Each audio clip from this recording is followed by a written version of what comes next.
Election है, इसको नहीं करना चाहिए, इसे ना आगे बढ़ाना चाहिए।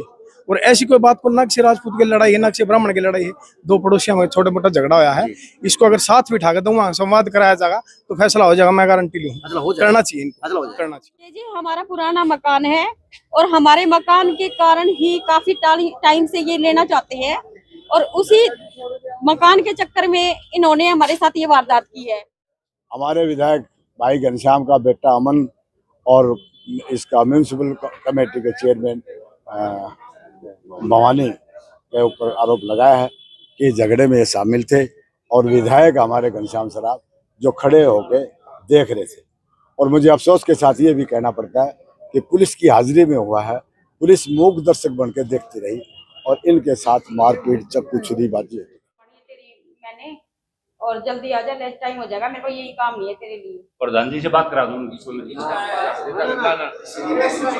रिपोर्ट प्रशासन से मिलो, एसपी से मिलो, डीसी से मिलो, उससे पहले दूसरे पक्ष से भी जरूर मिलो। मैं बताता हूं, अगर हम लोग यहाँ से इकट्ठे होकर एसपी डीसी के पास जाते हैं तो दूसरा पक्ष जिंदगी भर हमें शंका की नजर से देखेगा।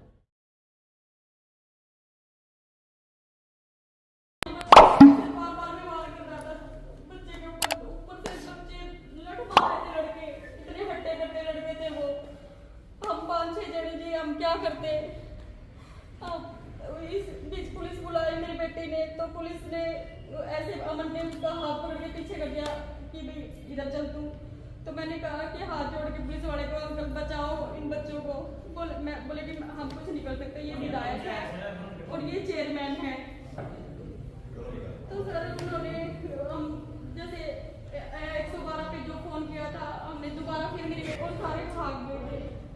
हमारे मकान के कारण ही सब कुछ कर रखा है इन्होंने कि यहाँ से खाली करो, वरना हम तुम्हें धमकी दे के गया भवानी प्रताप एमएलए का लड़का अमन कि अब तो बच्चे जान से मारेंगे, तुम्हें छोड़ेंगे नहीं हम। और हम जब एम्बुलेंस 112 पे फोन करके हमें ये डर लग रहा था कि उनके पूरी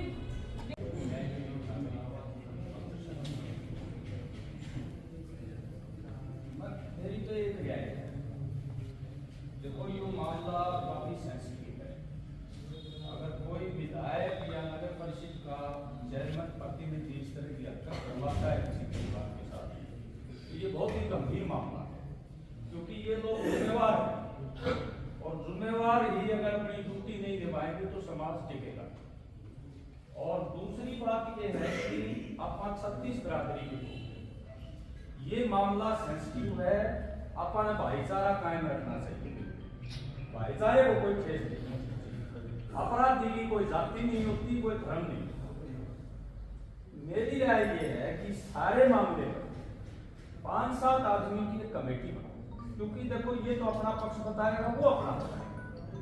ये मामला कहां से शुरू हुआ, क्या इच्छा है, किसने पहलकदमी की, किसने चोट मारी, एक तो ये सारे ग्रुप को फाइंडिंग कमेटी इकट्ठे कर, और वो उसका ये नहीं होना चाहिए भाई वो संजय के प्रति झुकाव है या एमएलए के प्रति झुकाव या चेयरमैन प्रतिनिधि के प्रति झुकाव, न्यूट्रल भाव से।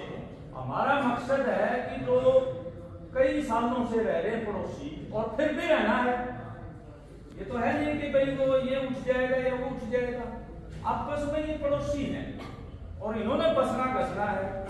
तो अपनी कोशिश ये हो तटस्थ भाव से फाइंडिंग इकट्ठी कर ले, उनसे भी बात कर ले भाई क्या मामला था, इनका तो अपन पूछ लिया और भी अच्छी तरह गहन जांच कर ली, और एक प्रशासन का पूछ ले भाई आपने जो कार्रवाई की वो एक तरफा कैसे की, वो क्या बताते हैं।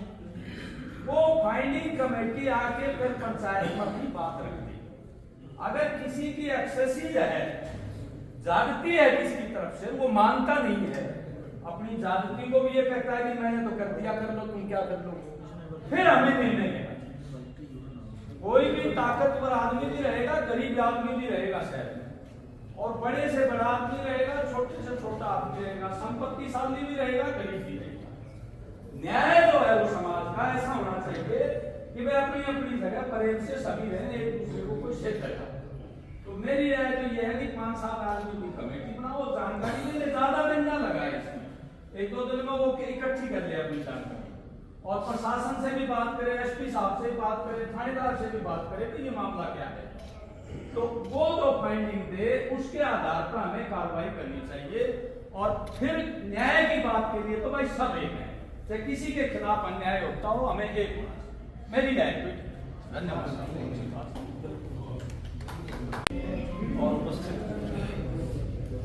ओम प्रकाश जी, मनोज जी, वीरेंद्र किरोड़ी जी, सबके नाम लूँगा, अरोड़ा साहब, रामकिशन जी, सबके नाम लूँगा तो समय लगेगा।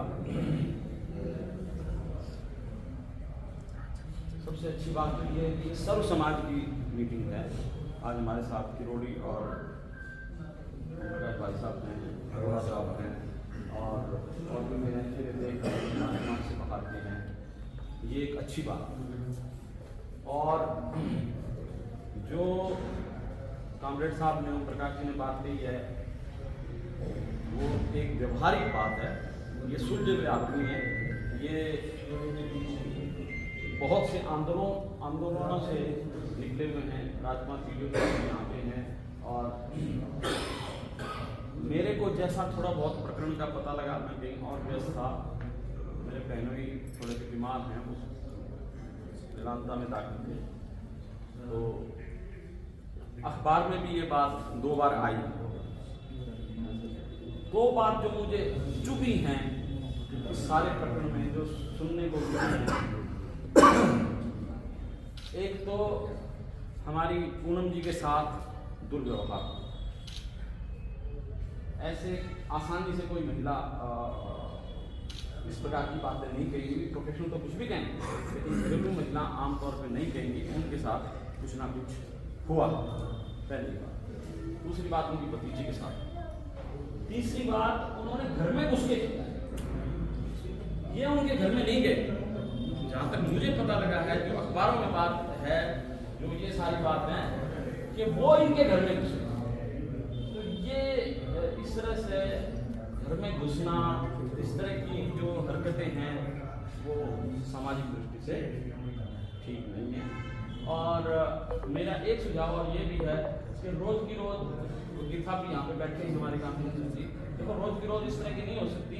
हम कुछ लोग अगर अभी एक बार एसपी के पास जाएं, मुझे नहीं पता कौन कौन एसपी के पास जाके मिले हैं, अभी तक नहीं मिले हैं, अब सबका क्या कितना चल रहा है, और हम मिले तो शायद ये भी एक ठीक बात रहेगी। हम उनसे भी कम से कम अपनी तरफ से ये तो कहें कि भी आपने एक तरफ की तो कर ली दर्ज, और दूसरी तरफ की दर्ज नहीं हुई है, शायद कल हुई है रात को अच्छा, 8:30 बजे पहले नहीं क्या धारा है मलाई।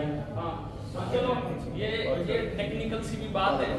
और एक बात ये भी बहुत अच्छी यहाँ पे उभर के आई कि कैमरा तो झूठ बोलेगा। जी जी जी, अगर कैमरे में वो नहीं देते हैं तो वो कसूरवार है, ये बात भी नहीं करेंगे। अगर वो कैमरा नहीं देते हैं, वो फुटेज नहीं देते हैं, या उन्होंने डिलीट कर दी हैं, तो 100% कसूरवार है और किसी इन्वेस्टिगेशन की आगे जरूरत नहीं है। और समाज भी सारा यहाँ बैठा है, तो ये बात है। और वो दे देते हैं तो उसमें सारी सच्चाई पता लग जाएगी। तो ये हमारी मुख्य डिमांड ये भी होनी चाहिए कि हमें वो फुटेज बिल्कुल सही, सबको मिलके सारा समाज आज यहाँ बैठा है, ब्राह्मण समाज के अलावा भी दूसरे लोग यहाँ पे बैठे हैं, हम जो भी निर्णय लें उस पर हम काम सर्व समाज के लोगों से निवेदन करूंगा कि एक जांच कमेटी तैयार करें और एसपी साहब से मिलने से पहले एक बार कमेटी अपने अनुभव के हिसाब से थोड़ा इस पूरे प्रकरण की जानकारी, क्योंकि कई बार क्या होता है कि एसपी साहब को बोलते हैं ऐसा करो वैसा करो। अगर आप अलग अलग समाज के लोगों की कमेटी बना के वो एक दिन में पूरे प्रकरण की जांच कर लें, उसके बाद एसपी साहब से मिले। भिवानी शहर के अंदर कितना भी ताकतवर व्यक्ति हो, अगर किसी के साथ जाति होती है तो सर्व समाज के लोग इकट्ठा होकर न्याय जरूर दिलाएंगे, चाहे वो कितना भी विधायक हो, एमपी हो, एमएलए हो, चाहे कोई भी।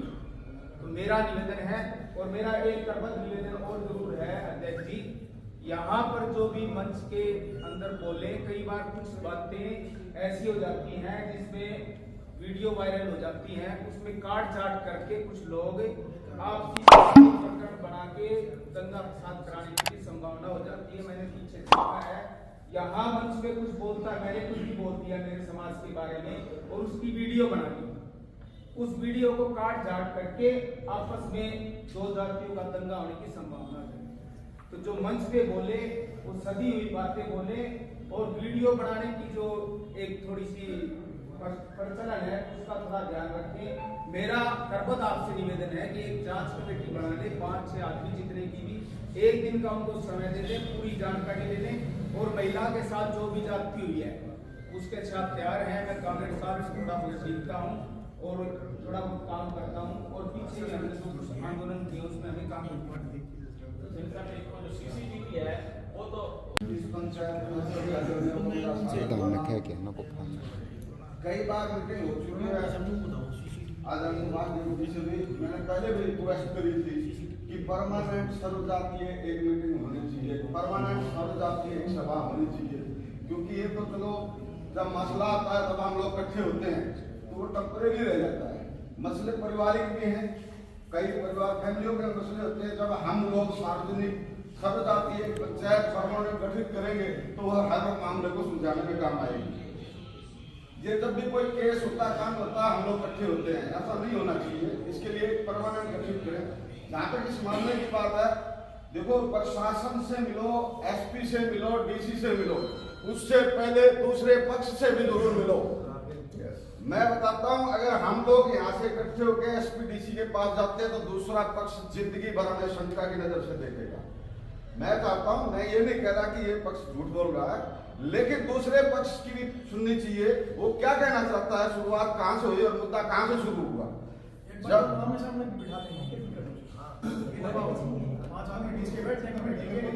अगली मीटिंग में उन पक्ष को बुलाना चाहिए क्या? सबसे बड़ी सुझाव यहाँ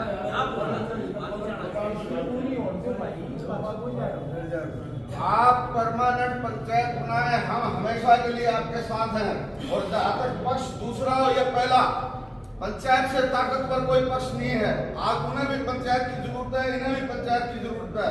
अगर वो हमारी बात को मोड़ेंगे तो उनका भी इलाज हो जाएगा, लेकिन उनकी बात सुनना बहुत जरूरी है। हम एक तरफा अपने दिमाग में माइंड मेकअप कर ले, ये गलत होता है। वास्तव में मुद्दा कुछ होता है, समझ में कुछ आता है।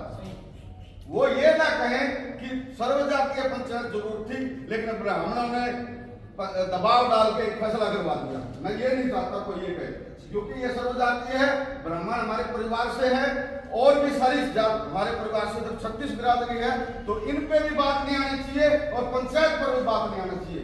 ऐसा काम करो ताकि आगे भी कभी किसी को जरूरत हो तो आपको स्पेशल इन्विटेशन मिले और हमेशा उस पंचायत को बुलाया जाए। और जहाँ तक विधायक की बात है, विधायक भी मुझे नहीं लगता कि हम लोग अगर आप डेलीगेट लेके जाएंगे तो हमारे साथ वो बात नहीं करेगा या हमें सच्चाई नहीं बताएगा। जो भी है उसके मन में वो हमें जरूर बताएगा। उसको भी शहर के अंदर पंचायत की जरूरत है, बिरादरी की जरूरत है। बिरादरी बिना कोई नहीं बनता, पंचायत बिना कोई विधायक नहीं बन सकता। मेरी पर्सनल रिक्वेस्ट है कि सभी जाति से एक एक दो डेलीगेट लेकर एक पंचायत बनाई जाए और सबसे पहले उससे टाइम लेकर उनसे मिला जाए। जय श्री राम। सारे नौजवानों से जो यहाँ बैठे हैं, मैं माफी चाहूँगा, पंचायत के अंदर तालियां नहीं बजती। एक बात नोट कर लो, भविष्य में ही काम आएगी। और आपको बताना तो वैसे भी हम एक योद्धा के जो सबसे भगवान जो सत्य के जनक थे उसके चरणों बैठे हैं और आप लोग ब्राह्मण जाति से संबंध रखते हो। मेरे ख्याल आपसे बताना तो वैसे भी मैं फिर भी ये रिक्वेस्ट करूँ कि पंचायत ताई नहीं। दूसरा उस सारे साथियों ने बात रखी, कमेटी गठित होनी चाहिए। कमेटी 7 की, 10 की, 20 की, शहर की, हर रात से अच्छी बात है। कमांडर सुनील ने में जोश आना भी चाहिए जब एक समाज के प्रति जब कोई घटना और वो भी औरत के साथ, और उससे ऊपर दिक्कत या दर्द तब होता है जो शहर का प्रथम नागरिक जिसमें इन्वॉल्व और शहर का विधायक या उसका बेटा उसमें इन्वॉल्व। झगड़े हम हो जाते चलते चलते, बस में पता नहीं किस टाइम किसके साथ हो जाए, कोई बात नहीं हो सकता। उसमें विधायक भी हो, विधायक का रात चलते ना पता होने नहीं हो जाए, पता होने की बात हो जाए। ये है तो दुख का विषय है। लेकिन फिर भी जब तक हम उस पक्ष को जो रखी है जो बात सामने आनी, किसी का सीधा टारगेट एसपी के पास तो चल पड़ेंगे, चालावांगे, एसपी हमारे लिए बैठे हैं, लेकिन हम फिर उससे ये कहेंगे उसको गिरफ्तारी करो, ये करो, कल हम झूठे पड़े। पर जो बातें आई हैं, हमारा ये भी जरूरी है कि हम एक बार उसका अपने तरीके से पता कर लें। वो परमानेंट कमेटी बना के करो या एसआई बना करके करो, ये तो जरूरी है, एक बार छानबीन करना, ये करना। लेकिन दुख इस बात का है कि वो प्रथम नागरिक और एमएलए का परिवार इन्वॉल्व है इसमें, इसलिए जरूरी हो जाती है वहां जाकर के करना। वरना तो ईमानदारी से बताता हूँ, शहर में अमन का अगर कोई असली हकदार इसको स्थापित करने का है ना, इस शहर के अंदर मैं भुगत भोगी हूँ, वासुदेव शर्मा है। एक्चुअल में अगर इस अमन चैन शहर में अगर कोई ईमानदारी से रखना चाहता है, ये 17-18 की बात है जब जाट आरक्षण का था मुद्दा, मैं उसमें प्रत्यक्ष था। जोगेंद्र खेड़ी, सदन बलाड़ी, मैं तीनों जोगेंद्र खेड़ी का बैठे डरते डरते मखा याद कदे कोई वारदात इस किस्म की ना हो जाए शहर में। जाट धर्मशाला फूक दी, फलाना फूक दी, जाट चढ़ रहे थे, राजपूत धर्मशाला घोड़ा घेरांगे, उसका गिलावांगे, मतलब एक ऐसा माहौल था, हर आदमी एक दूसरे से बात करता रहता था। मैंने टेलीफोन हम तीनों डिसाइड करा भाई के करा, जोगेंद्र बोला भाई हालात खराब हो रहे हैं, भाई एक आदमी है, आप ये कुछ तो बात करके देख लेंगे। मैंने वासुदेव जी के पास टेलीफोन किया, डॉक्टर वासुदेव ने फोन उठाया, बोला जरूरी आ जाओ मेरे पास में बात दे। बोला शहर में एक पंचायत कर लेंगे 36 जात की, और शहर कभी नाश होने हो रहा है, इस शहर में बचावा। बोला को कॉमन जगह देख लो। मैं बोला मैं डॉक्टर साहब कॉमन जगह में कोई मेरा बदला फजूल आगे कोई सी आबाद कर देगा और मामला सारा गड़बड़ हो जाएगा। तो बोला किस तरह आपका घर करो, बतेरा बड़ा घर है, 2,5-3 हजार आदमी अपना घर इकट्ठे करे और सब सारी जातें इकट्ठी करी, और उसके बीच में खड़े होकर के डॉक्टर वासुदेव शर्मा ने जो वर्ड कहे वो अब भी मेरे काना में, और मैं तो ईमानदार से जीऊंगा कि औलाद ने भी आगे आने वाले भाई जाऊंगा, उस आदमी की बात ना टालियो, को मैसेज आ जाए तो एक मैसेज पर पहुंच दीजियो। नो बोला अपने घर करीब खड़े हो गए, जो वर्ड थे ने बोला भाई बात सुन लो, असल तो भाईचारा शहर कराना चाहिए, अमन पसंद शहर है ये छोटी काशी के नाम से। फिर भी अगर किसी भाई के दिमाग में फतूर है तो आज तक 35 एक नहीं 34 2 गण लग जाओ, जो वासु ने बामण मानना है ना, वो बामणा जाट के साथ खड़ा है, तब जाकर के शहर में हम चेंज पड़ा था, वरना तो पैसा पड़ा था, आदमी एक दूसरे डरता डरता बात करता। तो मैं वो डॉक्टर वासुदेव शर्मा का मैं तो ऋणी हूँ। इनका टेलीफोन गया नहीं, बहन का, मेरी बहन जी का आया था टेलीफोन इनका, पूनम का, और भाई ये हालात जो अब हम आपने भी बताई, सारी कहानी बताई। मैं राजस्थान इलेक्शन था आया था परसों आया, कल धर्मशाला बैठा था। तो हम पूरा समाज, पूरी विद्यानगर जो जिस उसका हूँ, ये सारे मेरे बैठे हैं, विद्यानगर निवासी कल्याण समिति और धर्मशाला का मैं अध्यक्ष हूँ, और वासुदेव का मैं ऋणी और आपके समाज का ऋणी, और सारे ऋणी हमेशा तो ब्राह्मण धर्म देवता हुआ है, सभी ऋणी है, सारी जातें ऋणी होती हैं आपकी तो। लेकिन आगे बढ़ने से, कदम बढ़ाने से पहले को थोड़ा सोच के, और कमांडर सुनील जी थोड़ा सा संयम से, ये गलत होया है, किसी के घर में माँ बहन के साथ बेटे के साथ जाए तो जैसे बड़ा जुर्म नहीं है, और वो भी किसके हाथ में, उसमें इन्वॉल्व कौन कौन। एक बार सारा तसल्ली से सारी बात ये बिना बताए हूँ, कोशिश की मैं सारे माजे को सारा क्लियर करके ये हो जाए। प्रधान जी आपने मुझे इजाजत दी, धन्यवाद। वो भाई राजकुमार वीडियो इसमें नाम है FIR जो भाई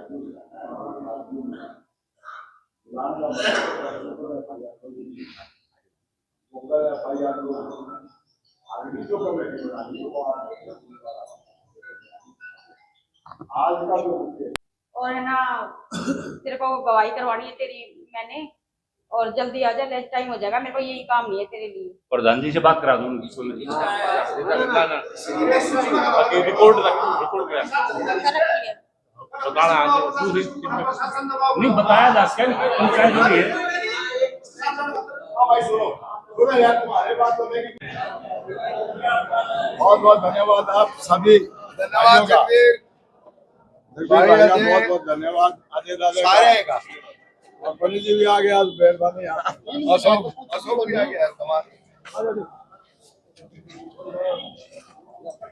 हमें तो हमेशा यहाँ आपकी नजर नहीं पड़ा है। हाँ बस अब सर आज जो पंचायत के किस मामले पर थे और क्या फैसला लिया गया है? मेरे सम्मानित साथियों, आज की सर्वजातीय पंचायत थी जिसमें 36 बिरादरी के साथी हमने बुला रखे थे। जो पिछले दिनों घटना जो भिवानी में घटी है दीपावली से एक दिन पूर्व की, उसके बारे में मुख्य एजेंडा ये था कि इन जो जिनके साथ ये घटना घटी है उनकी एक डिमांड थी कि हमें 4-5 दिन हो गए आज तक FIR लॉन्च नहीं हुई और प्रशासन ने FIR लॉन्च कर दी है। उसके बाद में अब अगला स्टेप तो हमारा ये है कि जो दोषी हैं उनको गिरफ्तार किया जाए, कानून अपना काम करे। हम चैन अमन चाहते हैं, सारे शहर में सारे प्रदेश में ये चाहते हैं कि 36 बिरादरी इकट्ठी मिलजुल के रहे और किसी प्रकार का अगर कोई गुंडागर्दी होती है तो उसका सभी जातियों के लोग, मुख्य लोग इकट्ठे हो गए उसका मुकाबला। आरोप तो बिल्कुल स्पष्ट लगा रखा है कि इस झगड़े में हमारे विधायक भाई घनश्याम का बेटा अमन और इसका म्यूनिसिपल कमेटी के चेयरमैन भवानी के ऊपर आरोप लगाया है कि झगड़े में ये शामिल थे और विधायक हमारे घनश्याम सराफ जो खड़े होके देख रहे थे। और मुझे अफसोस के साथ ये भी कहना पड़ता है कि पुलिस की हाजिरी में हुआ है, पुलिस मूक दर्शक बन के देखती रही और इनके साथ मारपीट चक्कू छुरीबाजी होती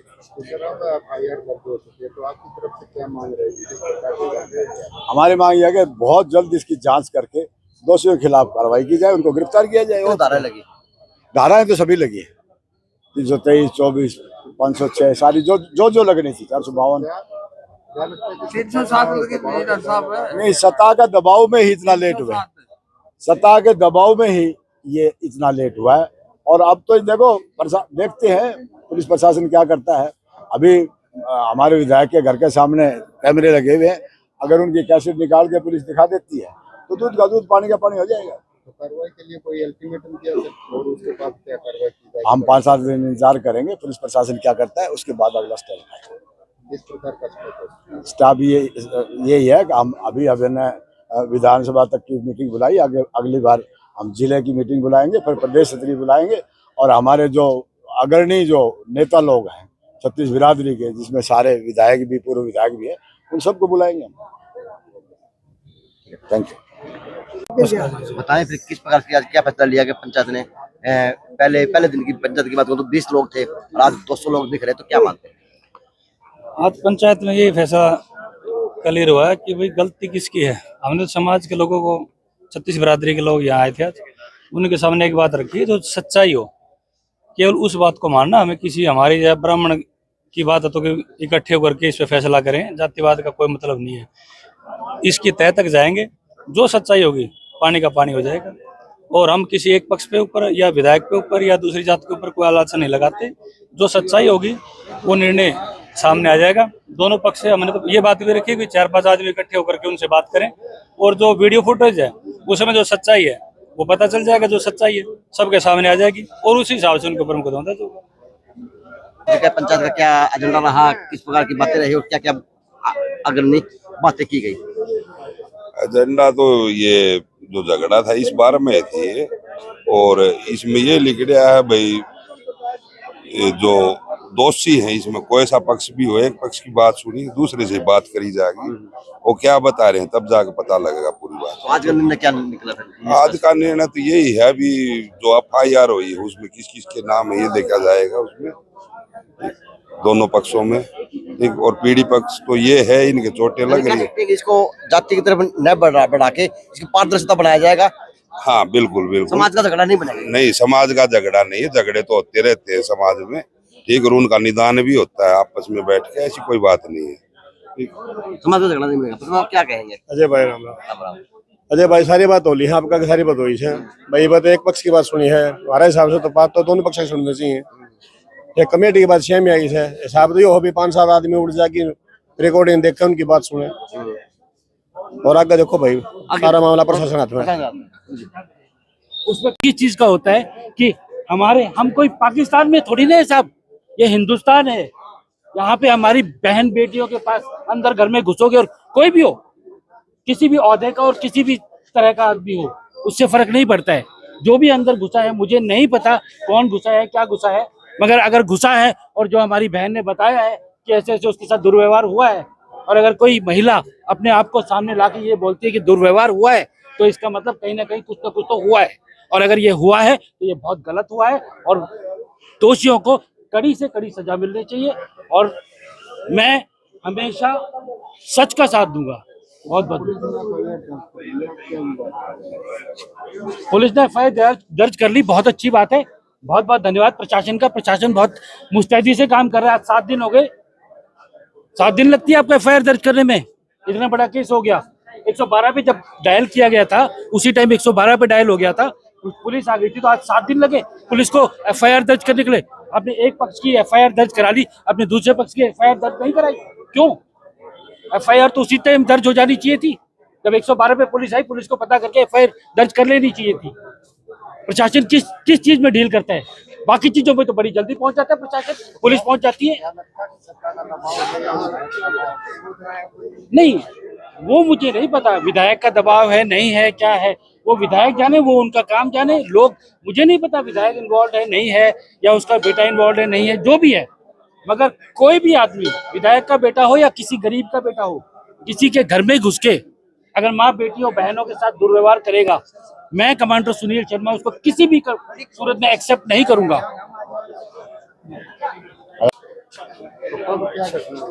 ये जी 11 तारीख की रात को, छोटी दिवाली की रात को घटना घटी थी हमारे साथ। भवानी प्रताप चेयरमैन और अमन घनश्याम सर्राफ का बेटा और उसके अन्य 15-20 उसके साथ गुंडे थे। उन लोगों ने अचानक से हमारे घर में घुस के हमला किया, चाकुओं से, लठों से मेरे बच्चों को काट दिया, मेरे साथ, मेरी बेटी के साथ बदतमीजी की। और आज मेरे साथ मेरा पूरा समाज खड़ा है। कहीं भी गए, हमारी कुछ नहीं चली। अब मेरे समाज ने आवाज उठाई, मेरा साथ दिया है, तो मैं कहीं भी, मुझे न्याय दिलाने के लिए ये खड़े हुए हैं मेरे साथ, तो मैं इनकी बहुत बहुत आभारी हूँ। और मैं कहीं भी पीछे नहीं हटने वाली। अब चाहे मुझे कुछ भी करना पड़े, कहीं भी जाना पड़े, मुझे इंसाफ चाहिए। अगर मुझे इंसाफ नहीं मिलेगा तो कल को किसी और बहन बेटी के साथ भी हो सकता है। ये जी हमारा पुराना मकान है और हमारे मकान के कारण ही काफी टाइम से ये लेना चाहते हैं, और उसी मकान के चक्कर में इन्होंने हमारे साथ ये वारदात की है। और ये कह रहे हैं कि कहीं चली जा, कहीं जा, कुछ नहीं सुनवाई होने वाली। सब हमारा प्रशासन है, पूरी भवानी चेयरमैन है वो हमारा है, एसपी साहब हमारे हैं, हमारे रिश्तेदार, और मेरा बाप एमएलए है। तेरी कहीं सुनवाई नहीं होएगी, कहीं भी जा तू। ये बात आपको उन्होंने कही है या कैसे कही है? हाँ जी, जो धमकी दी है किस प्रकार से, फोन पे दी है? नहीं जी, आमने सामने जी, जक्कों से काट रहे थे, वो मार रहे थे। लास्ट में ये धमकी दे के गए हमें कि हम जान से मारेंगे, छोड़ेंगे नहीं तुम्हें। अपने पंचायत में कहा कि ये हमारे मकान के ऊपर झगड़ा है जी सारा। हमारा मकान उनके साथ में घर लगता है हमारा। वो चाहते हैं कि हम इस मकान को खरीद ले, ये खाली करके चले जाए। ऐसे तो हमने मना कर दिया था, मेरे ससुर ने भी मना कर दिया था, मेरे देवर ने भी मना कर दिया था, लेकिन उसके बावजूद भी है ना, ये अब इन्होंने सोचा ऐसे तो काम बढ़ने वाला नहीं है, तो इनके साथ है ना वारदात। ये दिवाली वाली रात को हमारे साथ ऐसी वारदात की, इन्होंने चक्कुओं से, लठों से हमला किया हमारे बच्चों के ऊपर। लेकिन वो पक्ष कह रहा है कि जी आपके कुछ लोग थे वो उनके घर के अंदर। नहीं जी नहीं, सीसीटीवी कैमरे हैं, आप जाओ देखो। अगर वो उनके अंदर कुछ छेड़खानी करते हैं तो हम नहीं कह सकते कुछ भी। और मेरे पास जो मेरे सामने घर के रिकॉर्ड सीसीटीवी कैमरे नहीं है। घनश्याम सर्राफ एमएलए की कोठी के बिल्कुल सामने कैमरे हैं, और उसके बाद जो उसके नोरे के पास कैमरे हैं।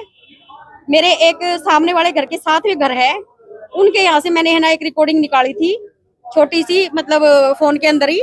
उसमें क्लियरिटी तो दिख नहीं रही, बाकी बंदा चक्कू लेके जा रहे हैं, लठ लेके जा रहे हैं, साफ दिखाई दे रहे हैं उसके अंदर। एफआईआर हुई तो लगता है कि पुलिस न्याय करेगी जी। 6 दिन बाद हमारी एफआईआर इसलिए हुई है कि मेरा सर्व समाज इकट्ठा हुआ है, उन्होंने मेरी मदद की है, तब ये इन्होंने एफआईआर करी है दर्ज। उससे पहले हमारा कहीं नहीं, ना हॉस्पिटल में हमारी सुनवाई हुई, ना पुलिस प्रशासन में हमारी सुनवाई हुई, कहीं हमारे को कोई कुछ नहीं हमारा होने लग रहा। अब 6 दिन के बाद हमारी ये जिस प्रकार से आज आपने पंचायत में गुहार लगाई है कि पुलिस प्रशासन दबाव बना रही है, तो पुलिस प्रशासन क्या क्या दबाव अभी भी मेरे पास ये कॉल आए हैं कि भाई आप जल्दी से आ जाओ, जहाँ भी है मैं बैठी थोड़ी ना रहूंगी तुम्हारे इंतजार में, और आना है तो आओ वरना लिख दो कि हम नहीं आ रहे। मैंने कहा मैं कहीं बैठी हूँ, सर्व समाज मीटिंग चल रही है। आपके कितने लोगों को सौंपे आए साथ? हमारे जी 4 लोगों को, मेरे 2 भतीजे हैं वो काट रखे हैं सारे, और मेरी भतीजी है उसके साथ गलत करने की कोशिश की, और मेरे साथ भी बदतमीजी की, मेरी भतीजी के साथ भी बदतमीजी की। मेरे बच्चे स्कूल नहीं जा रहे, स्कूल जाने से डर रहे हैं कि अमन भैया कुछ कर देंगे, मम्मी हम स्कूल नहीं जाएंगे। आपके 10-15 लोगों के खिलाफ मामला दर्ज हुआ है, तो सर 10-15 लोग उस दिन कैसे, क्या कारण रहा एकदम साथ आना? सर हमारा कोई बंदा नहीं था, मेरे भतीजे आए हुए थे और मेरी भतीजी आई थी सिर्फ वो भी मिठाई दिवाली की बधाई देने के लिए। ये तो बहन बेटियों को तीज त्योहार पे हर एक माँ बाप भेजता है, हमारा कोई लड़ाई झगड़ा नहीं था। हालांकि उन्होंने जबरदस्ती ये ड्रिंक कर रखी थी इन्होंने, और ये सट्टे वगैरह लगा रहे थे। नोरे के अंदर 15-20 बंदे ये थे। अचानक से मेरे घर घुस के और इन्होंने है ना लाठी और चक्कुओं से वार किया हमारे ऊपर। तो आज की जो पंचायत हुई है, आप पार्षद हैं, किस प्रकार से देखते हैं, क्या देखते हैं कि शहर? मैं तो ये देखता हूँ भाई साहब, इस चीज को राजनीतिक रंग तो देना नहीं चाहिए। आज अगर मेरे रूप पे ली जाए तो दोनों मेरे पड़ोसी हैं, एक दीवार लगती है दोनों के मेरी, दोनों को साथ बिठाया जाए, इस बात का बिल्कुल फैसला निकाला जाए, और उसका तो भाईचारा तो छोड़ दो बस। इतना एक्शन है, इसको नहीं करना चाहिए, इसे ना आगे बढ़ाना चाहिए। और ऐसी कोई बात को, ना किसी राजपूत की लड़ाई है ना किसी ब्राह्मण की लड़ाई है, 2 पड़ोसियों में छोटा मोटा झगड़ा होया है, इसको अगर साथ बिठा के दो वहाँ संवाद कराया जाएगा तो फैसला हो जाएगा, मैं गारंटी लूँ। करना चाहिए, करना चाहिए। चलो जी, फैसला हो जाएगा। अपने